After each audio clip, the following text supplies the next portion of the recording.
It had been a long day, and she just wanted to get home. The grocery bags were heavier than expected, digging into her fingers as she struggled to balance them. Just as she reached her car, a voice called out behind her. "Need some help with that?" She turned to see Jason, her best friend's son, standing there with an easy grin. Tall, confident, and far more grown-up than she remembered, he reached for the bags before she could protest. "Jason, what are you doing here?" she asked, surprised. "Just picking up a few things for Mom. Saw you struggling and figured I'd be a gentleman." She laughed, appreciating the gesture. Jason had always been polite, but there was something different about him now. The way he looked at her, steady, direct, made her stomach tighten. He loaded the bags into her trunk with ease, then leaned against the car, hands in his pockets. "Haven't seen you in a while. You been avoiding us?" She shook her head. "No, just busy." "Too busy to stop by and say hi?" He smirked. "That's cold." There was an edge to his teasing, like he knew something she didn't. She brushed it off. "Life happens." Jason watched her for a moment before nodding. "Fair enough. You heading home now?"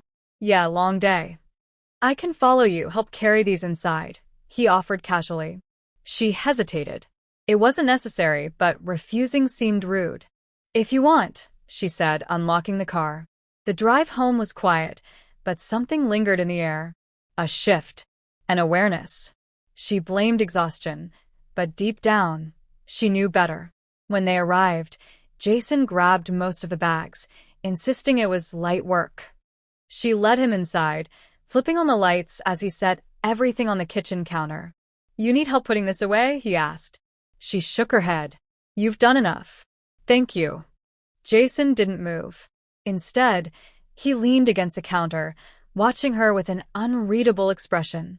"You know, I never realized how cool you were," he said. She raised an eyebrow.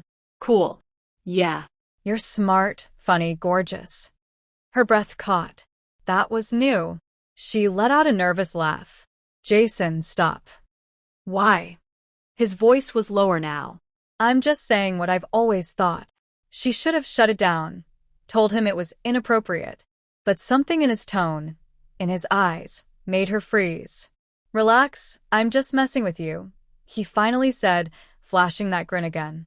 "Unless you don't want me to be." Her heart pounded. She forced a chuckle, shaking her head. "You're trouble, you know that?" Jason shrugged. "Maybe. But you like a little trouble, don't you?" The room felt smaller. She swallowed hard. "You should go." He didn't argue, just grabbed his keys and gave her one last lingering look before walking out the door. When she finally exhaled, she wasn't sure if she was relieved or disappointed. She told herself it was nothing. A harmless moment. Jason was young, playful, it didn't mean anything. But as she moved through her evening, the weight of his words lingered. She was halfway through putting away groceries when her phone buzzed. "Jason, hope I didn't freak you out earlier. Just being honest." She stared at the message, her pulse quickening. She could ignore it, pretend it never happened. Instead, her fingers moved before she could stop them. "You didn't. Just caught me off guard." The response was immediate. "Jason, good. Because I meant it." She didn't reply. It was best to leave it alone. But later that night, when the house was quiet, her phone buzzed again. "Jason, can't stop thinking about you." She knew she should shut it down. This was wrong. He was the son of her best friend. But a dangerous curiosity pulled at her. Go to sleep, Jason. "Jason, I'd rather dream about you." She turned off her phone, but sleep didn't come easy. The next evening, there was a knock at her door. When she opened it, Jason stood there, his hands shoved into his pockets, looking more confident than he should. "Jason, just hear me out," he interrupted. "I know this is crazy, but I need to say it." She folded her arms, trying to appear unaffected. "Say what?" "I like you. And I think you like me too." Her stomach tightened. "Jason, this can't happen." "Why not?" He stepped closer. "Because of my age? Because of my mom?" "Yes," she said quickly, her voice unsteady. Jason exhaled, shaking his head. "You think too much." She let out a nervous laugh. And you don't think enough. He reached for her hand. His touch was warm, steady. I just know what I feel. For a moment, she didn't pull away.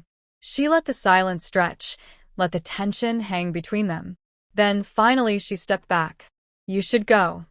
Jason studied her, his expression unreadable. Then, with a small nod, he turned and left. She closed the door, leaning against it as her heart pounded. She had done the right thing. So, why did it feel like a mistake? She did her best to move on, to pretend nothing had happened. But Jason wasn't making it easy. Late-night messages turned into longer conversations. What started as simple check-ins became something else, something dangerous. He made her laugh, made her feel wanted in a way she hadn't in a long time. She kept telling herself it was harmless, that as long as she didn't cross a line, it wasn't wrong. But lines had a way of blurring. One evening, she heard a knock at her door. Her heart sank the moment she opened it. Jason. She didn't even have time to protest before he stepped inside, shutting the door behind him. You've been avoiding me, he said. Jason, you can't just show up here. Why not? His voice was calm, steady. We both know what this is. She shook her head. No, we don't. And this needs to stop. He took a step closer. Then tell me to leave. Right now. Tell me you don't feel this too. She opened her mouth, but the words wouldn't come. He was too close, his presence overwhelming. See, he murmured. You can't. Her breath hitched. This is wrong. Then why does it feel so right?